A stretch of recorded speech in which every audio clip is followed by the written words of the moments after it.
रोशन की class YouTube channel. आप सभी का आज की इस पाठ्य योजना की वीडियो में एक बार फिर से बहुत बहुत स्वागत है।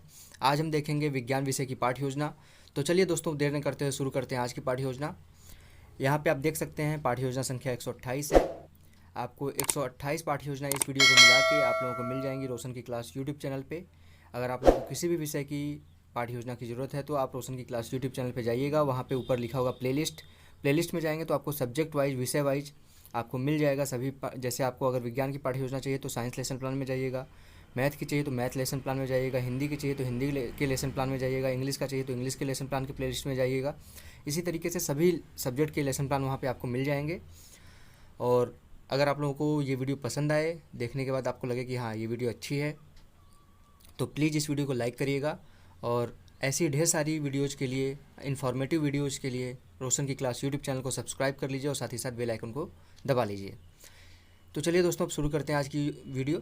यहाँ पे आप देख सकते हैं पाठ्य योजना संख्या लिखा गया। बीचों बीच जिस पेज से आप शुरू करेंगे वहाँ पे पाठ्य योजना संख्या इसी तरीके से लिख लीजिएगा। उसके बाद आपको विद्यालय का नाम लिखना है जिस विद्यालय में आप पाठ्य योजना पढ़ाने के लिए जाएंगे। कक्षा हमारी आज की पाठ्य योजना की 8 है, वर्ग है अ, विषय है विज्ञान का जिसका उप विषय है जीव विज्ञान।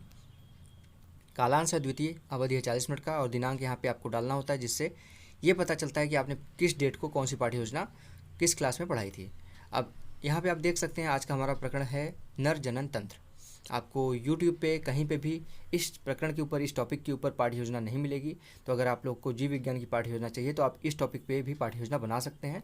और इसके बाद आपको हेडिंग डालना है सामान्य उद्देश्य। सामान्य उद्देश्य में आपको मिनिमम 4 से 5 पॉइंट और मैक्सिमम 8 से 10 पॉइंट लिखना होता है। इसमें आपको विषय आपका विज्ञान है या फिर उप विषय जीव विज्ञान है तो इसको पढ़ाने से बच्चों में किन किन चीज़ों का डेवलपमेंट करना है, किन किन चीज़ों का विकास करना है, उनके किन रुचियों का विकास करना है, उसके बारे में लिखना होता है। तो यहाँ पे देख लीजिए, पहला पॉइंट है छात्रों में विज्ञान विषय के प्रति रुचि उत्पन्न करना। दूसरा पॉइंट है छात्रों को जीव विज्ञान की सामान्य जानकारी देना। तीसरा पॉइंट है छात्रों में वैज्ञानिक दृष्टिकोण का विकास करना। चौथा पॉइंट है छात्रों को विज्ञान के आश्चर्यजनक तथ्यों से परिचित कराना। और पाँचवा पॉइंट है छात्रों में विचारात्मक गुणों का विकास करना। ये सामान्य उद्देश्य के 5 पॉइंट है। अब विशिष्ट उद्देश्य, इसके बाद आपका हेडिंग आता है सामान्य उद्देश्य के बाद। विशिष्ट उद्देश्य में आपको मिनिमम 3 से 4 पॉइंट और मैक्सिमम 5 से 6 पॉइंट लिखना होता है। इसमें आपको आपका जो टॉपिक है, आपका जो प्रकरण है, उसको पढ़ाने से बच्चों में किन किन चीज़ों का विकास करना है, उनके किस तरीके के ज्ञान का विकास करना है, उसके बारे में आपको विशिष्ट उद्देश्य के अंतर्गत लिखना होता है। इसमें पहला पॉइंट देख लीजिए है छात्र नर जनन तंत्र की जानकारी प्राप्त कर सकेंगे। दूसरा पॉइंट है छात्र नर जनन तंत्र और मानव अंगों की व्याख्या कर सकेंगे। तीसरा पॉइंट है छात्र दैनिक जीवन में विज्ञान विषय के में रुचि ले सकेंगे। और चौथा पॉइंट है छात्र नर जनन तंत्र को परिभाषित कर सकेंगे। ये हो गया 4 पॉइंट विशिष्ट उद्देश्य में। अब विशिष्ट उद्देश्य के बाद आता है हमारा हेडिंग शिक्षण सहायक सामग्री। शिक्षण सहायक सामग्री में आपको लिखना होता है उन सभी सामग्रियों के बारे में जिसका आप यूज करते हैं, जिसका आप प्रयोग करते हैं शिक्षण कार्य करते समय 40-45 मिनट की क्लास में। तो यहाँ पे देख लीजिए, आप कोई पाठ्य योजना बना रहे हैं, कोई चीज़ किसी क्लास में पढ़ा रहे हैं तो उसमें चौक का यूज करेंगे, डस्टर का यूज करेंगे, श्यामपट्ट का यूज करेंगे, संकेतक का यूज करेंगे जिससे बच्चे अच्छी तरीके से उस चीज़ को देख सकें बोर्ड पे। संकेतक का मेन यूज यही होता है कि आप बोर्ड पे कोई चीज़ लिख रहे हैं और ऐसे बता रहे हैं, अगर हाथों से बता रहे हैं तो आपका हाथ कभी कभी आपके हाथ के पीछे कोई चीज़ छुप जाती है। लेकिन संकेतक एक पतली सी छड़ी होती है जिसको आप इंडिकेट करके जो चीज़ बता रहे हैं वो समझ पाएगा छात्र और उसके पीछे कुछ छुपेगा भी नहीं। उसके बाद आपको नर जनन तंत्र प्रदर्शित करता हुआ चार्ट अगर आप बना के ले जाना चाहते हैं तो वो भी आप बना सकते हैं। अब इसके बाद आपको हेडिंग डालना होता है पूर्व ज्ञान। पूर्व ज्ञान में आपको लिखना है छात्रों को मानव अंगों की सामान्य जानकारी है। अब आपका लेसन प्लान का सबसे इंपॉर्टेंट हेडिंग आता है प्रस्तावना प्रश्न। प्रस्तावना प्रश्न किसी भी लेसन प्लान का इंपॉर्टेंट पॉइंट इसलिए कहा जाता है क्योंकि इसको बनाने में बच्चों को काफ़ी दिक्कतें होती हैं, इसके बारे में बहुत डिटेल में सबको पता नहीं होता। तो इसमें मिनिमम आपको 2 कॉलम या फिर मैक्सिमम आपको 3 कॉलम बनाना होता है। जैसे आपके कॉलेज वाले कहे आपको बनाने के लिए, उस तरीके से 2 कॉलम होगा तो क्रम संख्या नहीं बनेगा और क्रम संख्या आपका छात्राध्यापक कथन में ही आ जाएगा। वैसे 3 कॉलम बनाना चाहिए, क्रम संख्या अलग रखना चाहिए, फिर छात्राध्यापक कथन है और उसके बाद छात्र छात्रा क्रिया लिख सकते हैं या फिर छात्र क्रिया लिख सकते हैं। अगर आप लड़की हैं तो छात्राध्यापिका कथन हो जाएगा, बस इतना अंतर आएगा। और इसमें देख लीजिए, पहला इसमें ध्यान रखने वाली बात ये होती है कि इसमें प्रश्नों में क्रमबद्धता होनी चाहिए, यानी पहले प्रश्न का जो उत्तर आएगा, दूसरा आपका जो प्रश्न बनेगा वो उस उत्तर से बनेगा, फिर दूसरे प्रश्न का जो उत्तर आएगा वो तीसरा प्रश्न उससे बनेगा। इसी तरीके से होना चाहिए और इसमें मिनिमम आप 3 प्रश्न पूछ के अपना प्रकरण निकलवा सकते हैं और मैक्सिमम 5 से 6 प्रश्न इसमें पूछा जा सकता है। तो देख लीजिए, पहला प्रश्न है सजीव अपने अस्तित्व को बनाए रखने के लिए क्या करते हैं, तो बच्चे बता देंगे जनन। अब दूसरा प्रश्न बनता है जनन से, जनन कितने प्रकार का होता है, तो बच्चे बता देंगे 2 प्रकार का। अब आप उन दोनों प्रकारों के बारे में पूछ लीजिए कि जनन के दोनों प्रकारों के नाम बताओ, तो बच्चे बता देंगे लैंगिक जनन और अलैंगिक जनन। अब चौथा फिर यहाँ पे प्रश्न आप बना सकते हैं, लैंगिक जनन में कौन हिस्सा लेते हैं। तो लैंगिक जनन में बच्चों को आपकी क्लास में जितने भी बच्चे हैं उसमें से कोई बच्चा आपका आंसर दे सकता है। ऐसा नहीं कि किसी एक बच्चे को टारगेट करके आप इसका आंसर निकलवाएंगे, ऐसा नहीं है। आप जब कोई प्रश्न पूछते हैं तो उसका प्रश्न का उत्तर होता है वो पूरे क्लास को टारगेट करके पूछते हैं, कोई बच्चा आपका आंसर दे सकता है। तो कोई ना कोई बच्चा ये आंसर आपका ज़रूर देगा, नर और मादा।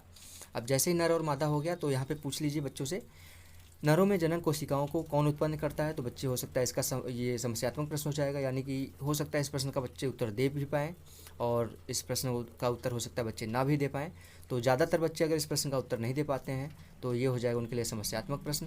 और जैसे ही ये प्रश्न उनके लिए समस्यात्मक होगा, आप अपना यहाँ पे उद्देश्य कथन बोलेंगे।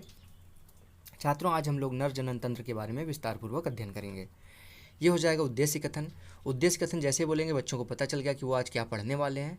तो उसके बाद आप उस चीज़ को आप पढ़ाएंगे प्रस्तुतिकरण में। प्रस्तुतिकरण हेडिंग डालिए। फिर प्रस्तुतिकरण हेडिंग डालने के बाद आपको 5 कॉलम बनाना होता है। पहला है शिक्षण बिंदु, दूसरा है छात्राध्यापक कथन, तीसरा है छात्र क्रियाएँ, चौथा है शिक्षण विधियाँ और 5वां है श्यामपट्ट कार्य। ये हो गया 5 कॉलम बन गया आपका।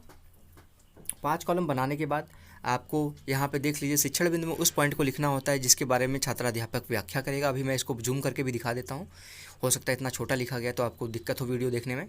तो बस आप इतना काम करिएगा कि अगर आप लोगों को कोई दिक्कत हो तो वीडियो रोक लीजिएगा और इसको पूरा लिख लीजिएगा, फिर से वीडियो प्ले करिएगा। अब मैं थोड़ा सा जूम करके दिखा देता हूँ शिक्षण बिंदु के बारे में। शिक्षण बिंदु में लिखा गया है जनन। तो छात्राध्यापक कथन में आपको लिखना है कि जनन के बारे में बताना है, लेकिन जनन के बारे में बताने से पहले विकासात्मक प्रश्न पूछना होता है बच्चों से, जिससे ये पता चलता है कि बच्चों को जनन के बारे में कुछ पता है कि नहीं पता है। तो यहाँ पे आप विकासात्मक प्रश्न में मिनिमम 1 से 2 प्रश्न और मैक्सिमम 3 से 4 प्रश्न पूछ सकते हैं। तो देख लीजिए, पहला प्रश्न है, सजीव अपनी जनसंख्या वृद्धि कैसे करते हैं। तो बच्चे बता देंगे, छात्र बताएंगे बच्चे पैदा करके। अब दूसरा प्रश्न फिर बनता है, सजीवों द्वारा अपने जैसे बच्चे पैदा करने की क्रिया को क्या कहते हैं। तो छात्र संभावित उत्तर देंगे, यानी कि हो सकता है उसका उत्तर दे भी पाएँ और हो सकता है उत्तर ना भी दे पाएँ। ये हो जाएगा प्रश्नीकरण विधि।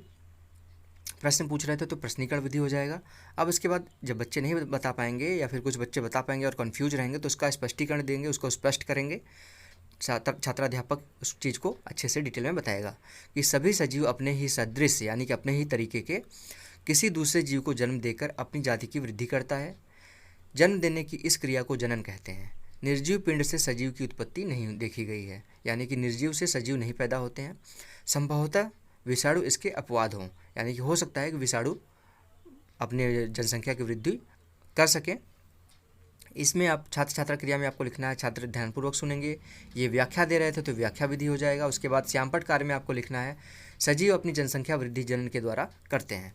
अब इसके बाद दूसरा यहाँ पे, अब ये आपने एक्सप्लेन कर दिया, उस चीज़ को स्पष्टीकरण दे दिया। तो अब बोध प्रश्न पूछ लीजिए कि बच्चों को देखिए आपने जो पढ़ाया वो समझ में आया कि नहीं आया है। तो पहला इसमें देख लीजिए, पहला प्रश्न है, एक ही प्रश्न पूछा गया है, आपके ऊपर है, 1 प्रश्न 2 प्रश्न 3 प्रश्न पूछ सकते हैं आप।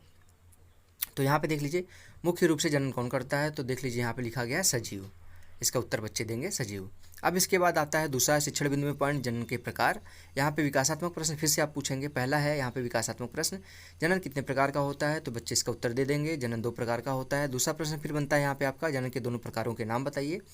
तो यहाँ पे बता देंगे बच्चे लैंगिक जनन और अलैंगिक जनन।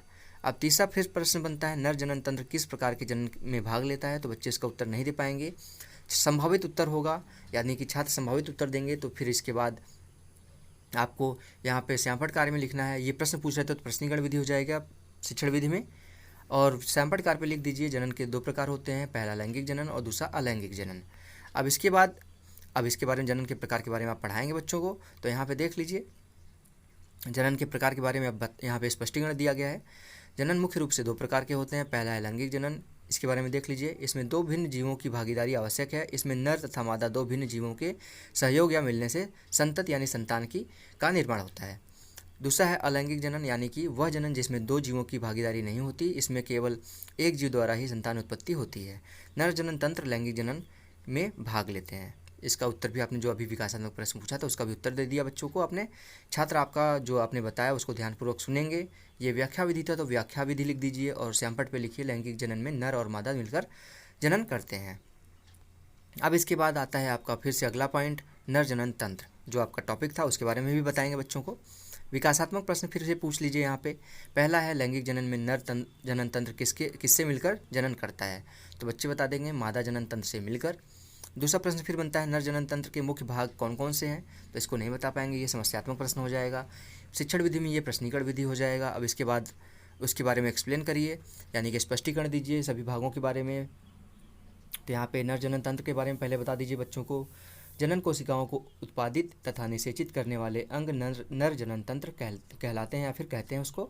नर जनन तंत्र के मुख्य भाग कौन कौन से यहाँ पे देख लीजिए। पहला है वृषण, दूसरा है अधिवृषण, तीसरा है शुक्रवाहिनी, चौथा है शुक्राशय, पांचवा है मूत्रमार्ग, छठवां है सहायक ग्रंथियाँ। ये 6 भाग होते हैं जनन तंत्र के, नर जनन तंत्र के। उसके बाद ये व्याख्या विधि था, तो यहाँ पे व्याख्या विधि लिख दीजिए, श्यामपट पे लिख दीजिए जनन कोशिकाओं को उत्पादित तथा निषेचित करने वाले अंग को नर जनन तंत्र कहते हैं।